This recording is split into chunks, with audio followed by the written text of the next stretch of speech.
காசியப முனிவர்னு ஒரு பெரிய மகரிஷி இருந்தாரு. அவருக்கு 2 மனைவிகள். ஒருத்தி கத்ரு, இன்னொருத்தி விந்தை. 2 பேருமே ரொம்ப அழகானவங்க தான். ஆனா மனசு தான் வேற வேற. கத்ருவுக்கு எப்பவுமே தான் பெருசா இருக்கணும்னு ஒரு ஆசை. விந்தை ரொம்ப அமைதியான குணம். ஒரு நாள் காசியப முனிவர் சந்தோஷமா இருந்தப்போ, உங்களுக்கு என்ன வரம் வேணும்னு 2 பேர்கிட்டயும் கேட்டாரு. கத்ரு டக்குன்னு, எனக்கு 1000 மகன்கள் வேணும், அவங்க எல்லாரும் ரொம்ப பலசாலியா இருக்கணும்னு கேட்டா. அவளுக்கு பிறந்தவங்க தான் அந்த நாகங்கள், பாம்புகள். ஆனா விந்தை யோசிச்சா, 1000 பேர் இருந்து ஒருத்தருக்கொருத்தர் அடிச்சுக்கிறத விட, அந்த 1000 பேரை விடவும் பலசாலி, அறிவு, வீரம்னு எல்லாத்துலயும் சிறந்த 2 பசங்க கிடைச்சா போதும்னு வரம் கேட்டா. இதுதான் தம்பி, விந்தைக்கும் கத்ருவுக்கும் இருந்த வித்தியாசம். நாட்கள் போச்சு. கதிருவுக்கு 1000 முட்டைகள், விந்தைக்கு 2 முட்டைகள். கதிருவோட முட்டைகள் எல்லாம் சீக்கிரமே பொரிஞ்சு 1000 பாம்புகள் வெளியே வந்துடுச்சு. ஆனா விந்தையோட முட்டைகள் பொரியவே இல்ல. இத பார்த்த கதிரு, என்னடி விந்தை, உன் முட்டைகள் இன்னும் அப்படியே இருக்கே, நீ மலடியா போயிடுவியோன்னு குத்தி காட்டிக்கிட்டே இருந்தா. பெண்ணுக்கே உரிய அந்த அவசரத்துல விந்தை என்ன பண்ணிட்டா தெரியுமா? ஒரு முட்டைய தானே உடைச்சு பார்த்தா. உள்ள பார்த்தா அந்த குழந்தை முழுசா வளரல. பாவம், இடுப்புக்கு கீழே எந்த உறுப்பும் இல்லாம அருணன் அப்படிங்கிற குழந்தை பிறந்தது. அந்த குழந்தை கோவத்துல, அம்மா, உன் அவசரத்தால என்னை இப்படி அறகுறையா பிறக்க வச்சிட்டியே, நீ உன் அக்கா கிட்டேயே அடிமையா போவன்னு சாபம் கொடுத்துடுச்சு. விந்தை பதறி போய் அழுது மன்னிப்பு கேட்டப்போ, இன்னொரு முட்டைய அவசரப்பட்டு உடைக்காத, அவன் வந்து உன்னை இந்த அடிமைத்தனத்திலிருந்து காப்பாத்துவான்னு சொல்லிட்டு அருணன் சூரிய பகவானுக்கு தேரூட்டியா போயிட்டான். இங்கதான் வஞ்சகம் ஆரம்பிக்குது தம்பி. ஒரு நாள் உச்சை சிரவஸ் அப்படிங்கிற வெள்ளை குதிரை வானத்துல பறந்து போயிட்டு இருந்தது. அத பார்த்த கத்ரு விந்தை கிட்ட ஒரு வம்பை இழுத்தா. விந்தை, அந்த குதிரையோட வால் என்ன கலர்ல இருக்குன்னு கேட்டா. விந்தை, அது முழுசா வெள்ளை நிறம்தான் அக்கான்னு சொன்னா. ஆனா கத்ரு, இல்ல, அதோட வால் கருப்பா இருக்கு. நம்ம ஒரு பந்தயம் வைப்போம். யார் தோக்குறாங்களோ அவங்க மத்தவங்களுக்கு அடிமையா இருக்கணும்னு சொன்னா. விந்தை பாவம், அக்கா ஏமாத்துவான்னு தெரியாம சரின்னு சொல்லிட்டா. கத்ரு உடனே தன் பசங்க கிட்ட, அதாவது பாம்புகள் கிட்ட போய், நீங்க எல்லாரும் போய் அந்த குதிரையோட வால்ல கருப்பு முடி மாதிரி ஒட்டிக்கோங்கன்னு சொன்னா. முதல்ல தர்மத்துக்கு பயந்த பாம்புகள் மறுத்தாலும், அப்புறம் அம்மாவோட சாபத்துக்கு பயந்து போய் அந்த வெள்ளை குதிரை வால்ல சுருட்டிக்கிட்டாங்க. மறுநாள் காலையில 2 பேரும் போய் பாக்குறாங்க. விந்தை அதிர்ந்து போயிட்டா. அந்த வெள்ளை குதிரையோட வால் கருப்பா தெரிஞ்சுது. பந்தயத்துல தோத்துப்போன விந்தை அன்னைக்கே தான் அக்கா கத்ருவுக்கு அடிமையாயிட்டா. ஒரு ராணி மாதிரி வாழ வேண்டியவ இப்போ அந்த கத்ருவுக்கும் அவளோட 1000 பாம்பு பசங்களுக்கும் வேலை செய்ய ஆரம்பிச்சா. அந்த பாம்புகள் விந்தைய ரொம்ப கேவலமா நடத்தினாங்க. ஏய் வேலைக்காரி, இங்க வா, எங்கள தூக்கிக்கிட்டு போய் அந்த பொய்கையில குளிப்பாட்டுன்னு அதிகாரம் பண்ணாங்க. ஒரு தாயா அவளோட தவிப்பு இருக்கே, அது அந்த விஷ்ணு பகவானுக்கே பொறுக்கல. அப்போதான் தம்பி, அந்த 2வது முட்டை புரியற காலம் வந்தது. பயங்கரமான சத்தம், வானமே பிளக்கிற மாதிரி ஒரு வெளிச்சம். அந்த முட்டையில இருந்து ஒரு பிரம்மாண்டமான பறவை உருவம் வெளியே வந்தது. அவர்தான் நம்ம கருடன். அவர் பிறந்தப்போ அவரோட பிரகாசத்தை பார்த்து தேவர்களே பயந்து போயிட்டாங்க. ஆனா அவ்வளவு பெரிய வீரனா பிறந்த கருடன் வீட்டுக்குள்ள வந்து பார்த்தா, தன் தாய் விந்தை இன்னொருத்திக்கு அடிமையா இருந்து வேலை செஞ்சிட்டு இருக்காங்க. இத பார்த்த கருடனுக்கு ரத்தம் கொதிக்குது. தன் தாய ஒருத்தி வேலைக்காரின்னு கூப்பிடுறத அவரால தாங்க முடியல. அந்த பாம்புகள்லாம் கருடனை பார்த்து, ஏய், உன் அம்மா எங்களோட வேலைக்காரி, அப்போ நீயும் எங்களுக்கு வேலைக்காரன்தான்னு கிண்டல் பண்ணாங்க. கருடன் அமைதியா தன் தாய்கிட்ட கேட்டாரு, அம்மா, நீங்க ஏன் இவங்களுக்கு அடிமையா இருக்கீங்க? இந்த அடிமைத்தனத்தை ஒழிக்க வழியே இல்லையா அப்படின்னு. அப்போ அந்த பாம்புகள் ஒரு நிபந்தனை போட்டாங்க. உன் அம்மா விடுதலையாகணும்னா நீ எங்களுக்கு தேவலோகத்துல இருக்கிற அமிர்தத்தை கொண்டு வந்து தரணும். யோசிச்சு பாருங்க தம்பி, தேவர்களே கண்ணுல பார்க்க முடியாத இந்திரன் காவல்ல இருக்கிற அமிர்தத்தை ஒரு தனி ஆளா கருடன் எப்படி கொண்டு வருவாரு? இதுதான் கருடனுக்கு முன்னாடி இருந்த பெரிய சவால். கருடன் தன் தாயோட அடிமை விலங்க உடைக்கணும்னு முடிவு பண்ணிட்டாரு. அமிர்தத்தை கொண்டு வர்றேன்னு அந்த பாம்புகளுக்கு சத்தியம் பண்ணி கொடுத்துட்டு கிளம்புறாரு. ஆனா கிளம்புறதுக்கு முன்னாடி அவருக்கு பயங்கரமான பசி. ஒரு பிரம்மாண்டமான பறவைக்கு பசி எடுத்தா சும்மாவா? தாய் விந்தை கிட்ட போய், அம்மா, எனக்கு பயங்கரமா பசிக்குது, நான் என்ன சாப்பிடட்டும்னு கேக்குறாரு. அதுக்கு விந்தை, மகனே, கடலுக்கு நடுவுல ஒரு தீவு இருக்கு, அங்க இருக்கிற நிஷாதர்களை, அதாவது தீயவர்களை சாப்பிடு. ஆனா ஒரு பிராமணர மட்டும் தெரியாம கூட முழுங்கிடாத, ஜாக்கிரதை நீ எச்சரிக்கிறாங்க. கருடன் நேரா அந்த தீவுக்கு போய் அங்க இருந்த ஆயிரக்கணக்கான தீயவர்கள அப்படியே வாரி விழுங்குறாரு. ஆனா தெரியாம ஒரு பிராமணரும் அவர் தொண்டைக்குள்ள போயிட்டாரு. போனதுதான் தாமதம். கருடனோட தொண்டை அப்படியே நெருப்பு மாதிரி எரிய ஆரம்பிச்சிடுச்சு. கருடன் பதறி போய், ஐயா, வெளியே வந்துடுங்கன்னு சொன்ன உடனே அந்த பிராமணர் வெளியே வர்றாரு. ஆனா கருடனுக்கு இன்னும் பசி அடங்கல. நேரா தன் அப்பா காசியம முனிவர் கிட்ட போறாரு. அப்பா, இன்னும் பசிக்குதே, நான் என்ன பண்றதுன்னு கேக்குறாரு. காசியப முனிவர் ஒரு இடத்த காட்டுறாரு. அங்க ஒரு பெரிய ஏரியில ஒரு யானையும் ஒரு ஆமையும் பயங்கரமா சண்டை போட்டுட்டு இருக்குங்க. அந்த யானைக்கும் ஆமைக்கும் ஒரு பெரிய கதை இருக்குப்பா.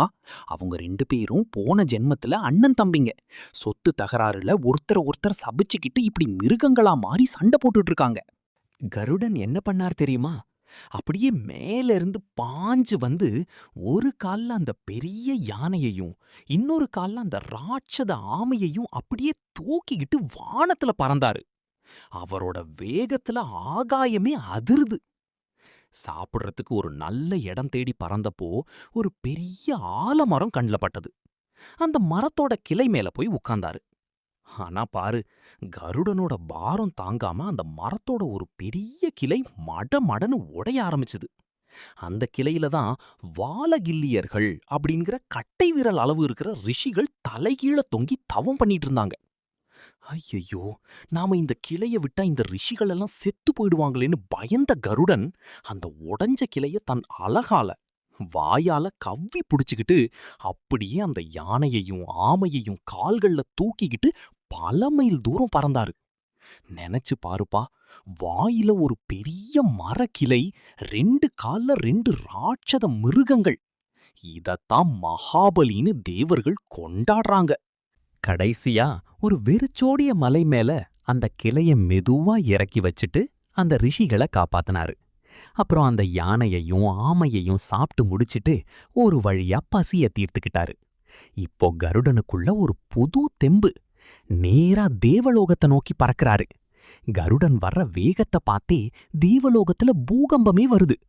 இந்திரன் பயந்து போய், யாருடா அது சூரியனை விட அதிக வெளிச்சத்தோட வர்றதுன்னு கேக்குறாரு. தேவர்கள் எல்லாம் ஆயுதங்களை எடுத்துக்கிட்டு கருடனை தடுக்க வராங்க.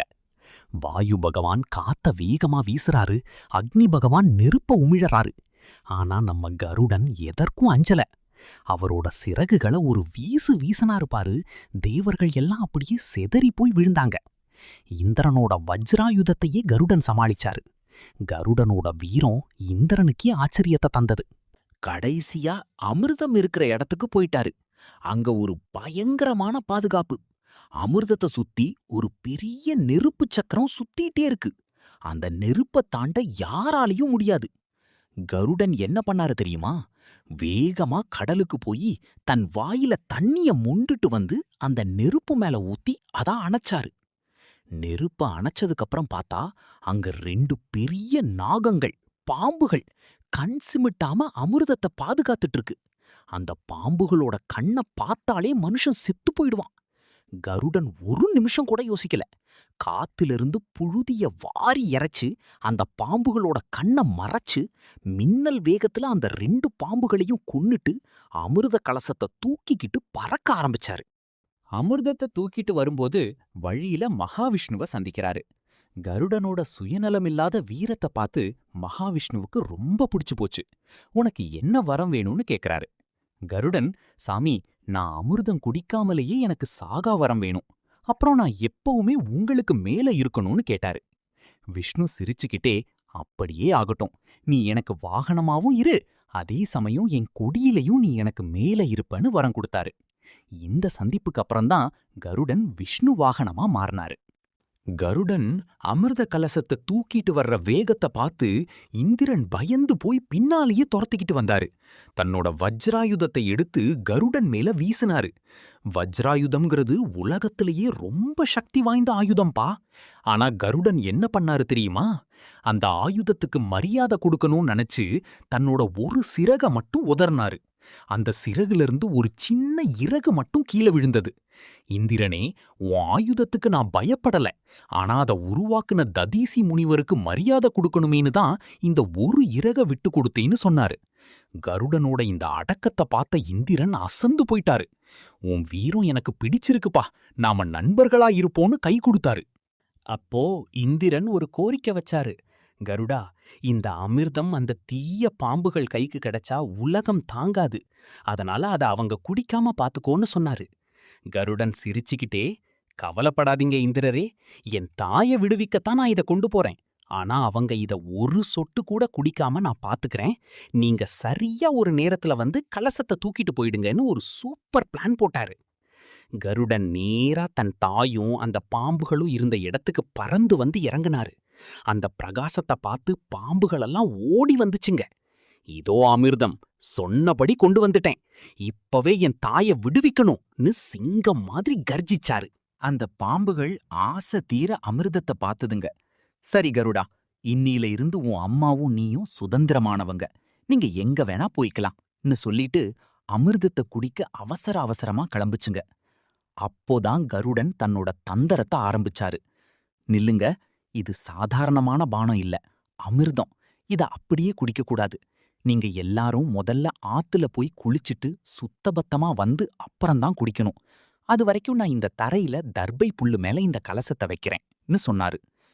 அமிர்தம் கிடைக்க போகுதுங்கிற குஷியில அந்த 1000 பாம்புகளும் யோசிக்காம சரின்னு சொல்லிட்டு ஆத்துக்கு குளிக்க ஓடு. பாம்புகள் குளிச்சிட்டு வந்து பார்த்தா அங்க கலசத்தை காணோம். அதிர்ந்து போயிட்டாங்க. ஐயையோ, அமிர்தம் போச்சேன்னு பதறி போய் அந்த கலசம் இருந்த தர்பை புல்லு மேல ஏதாவது ஒரு சொட்டு அமிர்தம் சிந்தி இருக்குமான்னு தேடுனாங்க. அந்த புல்லுல ஒட்டி இருந்த ஒரு சின்ன ஈரத்தை அமிர்தம்னு நினைச்சுக்கிட்டு ஆசை ஆசையா நக்குனாங்க பாரு. தர்பை புல்லு கத்தி மாதிரி கூர்மையா இருக்குமே. அந்த பாம்புகளோட நாக்கு 2ஆ பிளந்து போச்சு. அன்னையில இருந்துதான் தம்பி பாம்புகளுக்கு நாக்கு 2ஆ இருக்கு. பாத்தியா, ஏமாத்த நினைச்ச பாம்புகளுக்கு கடைசியில ஏமாற்றம்தான் மிஞ்சிச்சு. இப்போ கருடன் தன் தாய் விந்தைய தூக்கிக்கிட்டு ஆகாயத்துல பறக்கறாரு. அம்மா, இனி நீ யாருக்கும் அடிமை இல்ல. இந்த வானம் உன்னோடது, இந்த உலகம் உன்னோடதுன்னு சொன்னப்போ விந்தையோட கண்ணுல வந்த ஆனந்த கண்ணீரே அவருக்கு கிடைச்ச பெரிய வெற்றி.